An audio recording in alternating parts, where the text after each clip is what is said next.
Dieu ne récompense pas les efforts que nous faisons. Dieu ne récompense que le résultat.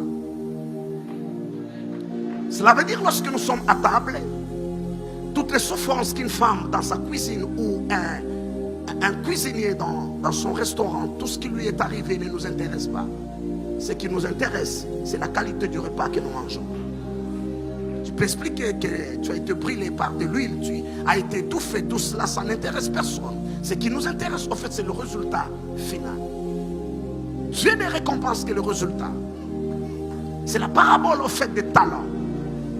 Nous sommes dans un environnement où on récompense même rien. Quand quelqu'un n'a rien fait, absolument rien, il est récompensé.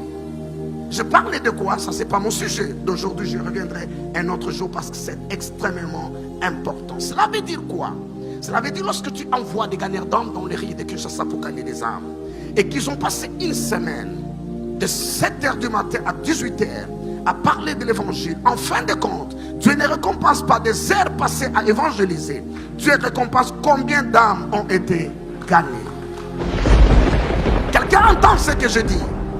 Dieu récompense combien d'âmes ont été gagnées. Tous les restes là de vos efforts doivent aboutir à des résultats. Et s'il n'y a pas de résultats, Dieu ne récompense pas.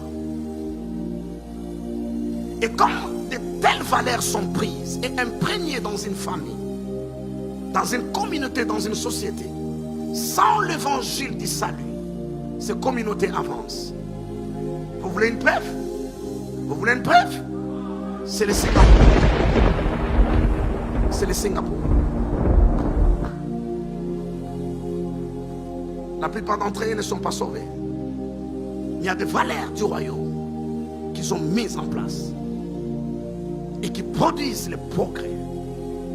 Et je dis à mes enfants, à mes deux garçons, c'est ça le problème que nous avons chez nous. Nous croyons que l'évangile du salut fait avancer. Je parle du compartiment, bien sûr. Et il existe bien sûr un troisième évangile, ou un troisième compartiment, et beaucoup d'autres d'ailleurs. Et l'évangile éternel, que l'Église en fait ne connaît pas. L'évangile éternel, c'est ce qui regorge le dessein de Dieu du commencement avant l'éternité passée jusqu'à l'éternité future. Ça, c'est l'évangile. N'avez-vous pas vu un ange dans Apocalypse en train de sonner de la trompette? Et la Bible parle de l'évangile éternel. Ça, c'est le dessein le plus profond du cœur de Dieu. Nous y reviendrons si Dieu nous donne l'opportunité de parler de cela. Et ça, c'est extrêmement important.